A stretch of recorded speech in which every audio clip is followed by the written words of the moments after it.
On est parti le 7 janvier de Brest et on est le 7 février. Ça fait tout pile un mois qu'on est en mer. J'arrête pas de mettre un on ou un nous. Soit ça me manque vraiment d'être en équipage, soit je sais pas pourquoi, je veux absolument qu'on soit plusieurs. Je parle pas pendant la journée, donc j'ai pas l'impression qu'on est nombreux. C'est peut-être parce que j'ai une équipe derrière moi qui est omniprésente et qui me fait un bien fou et que je considère la voile comme un sport avant tout d'équipe, mais à chaque fois je dis on ou nous, ou peut-être que je mets le bateau. Il doit y avoir un peu de tout ça, c'est un peu mélangé. Tout est un peu mélangé quand vous êtes en solitaire sur une machine comme Sodebo. Là, on me demande un chiffre, une image, une sensation, une rencontre, une victoire, une petite victoire. Et tout ça, en fait, ça se mélange. C'est jamais scindé, c'est jamais. Il n'y a jamais qu'un chiffre, il n'y a jamais qu'une image, il n'y a jamais qu'une sensation. C'est pas possible. Euh, je vais essayer de me prêter l'exercice, mais je voudrais justement comprendre que c'est. Vous faire comprendre que c'est beaucoup plus nuancé que un chiffre, une couleur. Tout se mélange tout le temps dans mes sensations. Et j'en ai pas qu'une seule. C'est quelque chose qui est très loin de tout ça. Un chiffre 7 janvier, 7 février, naturellement, j'aurais envie de dire que le chiffre, ben, ce serait plutôt le 7, hein, et j'en ai plein des chiffres devant moi tout le temps, toute la journée. Là, c'est la vitesse, c'est 33, entre 33 et 35. On est sous Génécœur, ça faisait longtemps qu'on n'avait pas été sous Génécœur. Ça me fait très plaisir d'être sous Génécœur. On revole sur des foils. Ça me fait aussi très plaisir de voler sur nos foils. C'est très plaisant. La mer s'est un peu calmée, alors que depuis 2, 3 jours, j'avoue que c'était pas confortable. Ça ruisselait partout, le froid un peu humide s'est installé, malgré qu'on souffre pas franchement du froid encore. Donc la sensation, c'est là de revoler dans de la houle d'ouest et de sentir ce qu'on est un peu venu chercher avec ces engins volants en sachant pas si ça marcherait ou pas. Gitana est en passe de réussir son histoire puisqu'ils ont passé le Cap Horn. Avec Armel, on le suit de loin, mais on le suit. On est tous les deux l'un à côté de l'autre et on va tenter la même chose dans quelques jours. C'est cette sensation-là, ouais, d'être au milieu du Pacifique avec un engin volant dans de la houle forte et d'arriver à l'exploiter, d'arriver à surfer des vagues comme mon copain Coco surferait avec une wing, avec la wing à côté de lui et il slalomerait dans cette houle. Bah là, mon Coco, Coco, c'est Corentin Oro. Et c'est pas une wing, mais c'est la sensation d'être tellement petit dans l'océan qu'à l'échelle, on serait presque en train de faire de la wing. Un souvenir, ça va, mon cœur balance. On est passé il n'y a pas très longtemps, quand on est passé sous la Nouvelle-Zélande, à côté de l'île Stewart. Et à côté de l'île Stewart, je suis passé mais vraiment très près de Vancouver Rock. Et sinon de North East Island, qui est vraiment un caillou sorti de nulle part. Comment vous décrire ce caillou ou cet amas de cailloux que j'ai vraiment frôlé. Victor Hugo parlait des Casquets en face de Cherbourg et il disait c'est comme une tempête pétrifiée. J'adore cette phrase. Et ben, ce caillou, il ressemblait à une tempête qu'on aurait sculptée, qu'on aurait pétrifiée. Vancouver Rock, ça me fait penser à que il y a forcément un marin, j'espère qu'il s'est pas échoué là, mais qui venait de Vancouver et qui a décidé d'y mettre son nom. Et à côté, c'est plus des noms de Maori. C'est Rima, Totu et Rua. Et je les ai vus, ces trois énormes cailloux ronds qui sortaient comme des pyramides Enfin pas des pyramides justement, mais chacun avait effectivement sa proportion, exactement la même.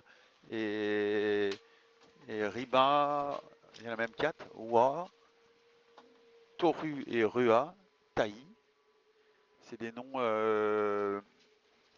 effectivement plus locaux et du Pacifique, quoi.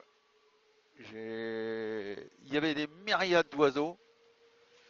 J'étais à la fois très impressionné, la houle était énorme, elle venait se déchirer, se déchiqueter sur ces énormes rochers. Il y avait forcément beaucoup de vie, donc j'avais peur de toucher quelque chose. J'étais très abattu parce qu'elle était pile poil sur ma route, évidemment, et que c'était pas facile de la passer. Donc ce sera mon souvenir pour l'instant le plus fort, cette rencontre avec ces oiseaux aussi, cet endroit où je repasserai jamais plus. Et, et c'est une sacrée image dans ma tête.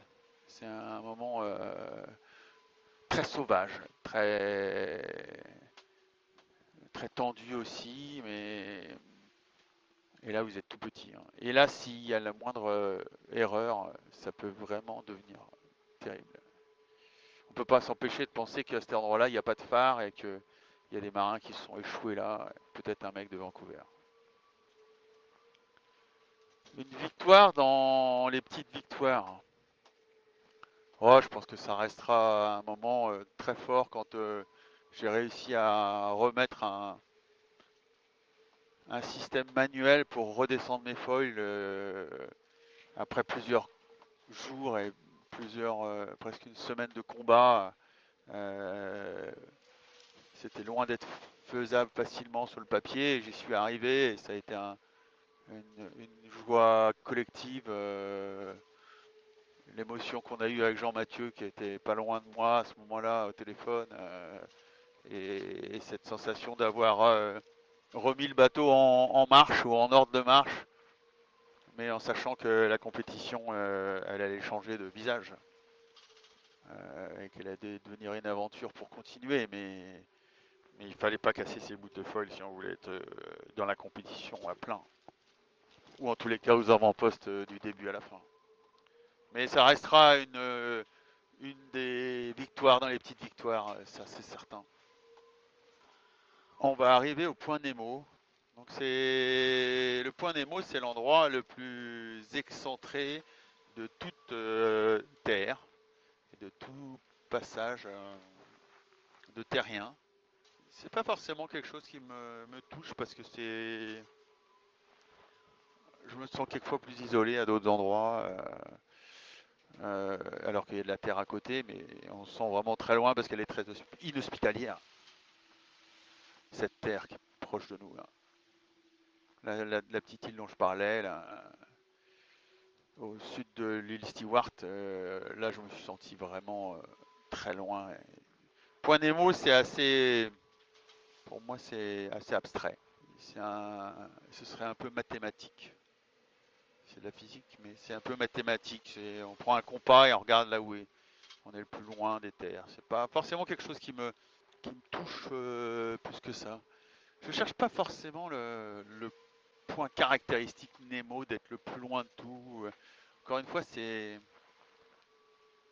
plus sensible que ça, ma réflexion ici sur l'eau. Une remarque sur ton sommeil et sa gestion. Oh, ces derniers temps, il n'y avait pas de gestion, hein. C'est quand on pouvait, on y allait. Quand je pouvais tomber sur mon matelas, là, avec l'humidité ambiante, je me laissais un peu m'affaler et je trouvais une position qui allait me caler et qui allait permettre à mon corps de ne pas être trop comme un pantin quand j'aurais relâché l'abdomen et quand j'aurais réussi à trouver le sommeil. C'était pas aussi académique que quelquefois je le raconte, d'arriver à s'endormir avec la réflexion, la respiration, l'imagerie mentale et tout. Là, il n'y avait rien de tout ça. Là, c'est beaucoup plus animal. C'est beaucoup plus. vous savez plus tellement bien depuis combien de temps vous n'avez pas dormi, et l'endormissement va pas être simple. Et ça n'a pas été une très bonne gestion ces derniers jours parce que j'étais vraiment à la disposition du bateau, et pendant les 2 3 derniers jours, ouais, c'est pas été pas très académique. Avant, j'avais beaucoup plus de soins à pouvoir effectivement bien récupérer, bien manger. J'étais bien calé. Les 2 3 derniers jours, ça a été moins le cas. Ce qui finalement dérange tout ça, c'est dès qu'il faut bricoler et dès qu'il faut travailler sur le bateau. Là, ça dérègle tout. Et là, vous êtes complètement incapable de revenir sur un cycle. Il va falloir prendre beaucoup de temps. Manger, il y a beaucoup de moments où manger, c'est vraiment lié à l'effort. C'est vraiment lié à ma capacité à récupérer. Avec Martine, on a très très bien travaillé ça. Enfin, elle a très bien travaillé ça. Et quand je me cale bien là-dessus, je sens bien que j'ai un potentiel régulier et qui me permet de récupérer et de dormir. Et je suis dans la bonne spirale. Parce que tout part de manger, dormir. Et pour l'instant, j'ai à peu près bien géré ça. Et l'autre jour, en fait, il y a des moments où vous êtes en un peu en mode survie. Et là, j'ai une boîte avec tout. Et là, j'ai enchaîné. J'avais besoin et envie de manger juste pour me réconforter. Et j'ai commencé par du pain fromage. Euh, Parce que pour moi, le pain fromage, c'est la base, quoi. Et Sodebo, chez nous, c'est la base. C'est pasta box, pizza, sandwich. C'est du pain, tout ça, c'est de la pâte. Et moi, j'adore la pâte. J'adore faire la pâte. Et Et après, le fromage, pour moi, c'est la première garniture qui me vient à l'esprit, quoi. Et j'adore ça. Bon, bah voilà. Je vous laisse. Ah oui, chose incroyable aujourd'hui, dans le Pacifique, il y a quand même du soleil. J'ai vu le soleil aujourd'hui, il est là, alors que ça faisait plusieurs jours que, même quand il faisait jour, je doutais du fait qu'il y ait du soleil dans le Pacifique. Donc la nuance du couleur du Pacifique, ça restera quand même beaucoup le gris, avec toutes les nuances de gris, hein. Ça, on peut pas. Le gris plutôt bleuté, le gris plutôt argenté, le gris, le gris plutôt blanchâtre, le gris pâle, le gris satin. Euh, Bon, voilà, je vous laisse avec mes grilles, puisque le Pacifique est plutôt nuance et à dominante de gris, mais le soleil existe dans le Pacifique. Je vous dis bonsoir, bonne nuit ou bonjour, c'est vous qui choisissez.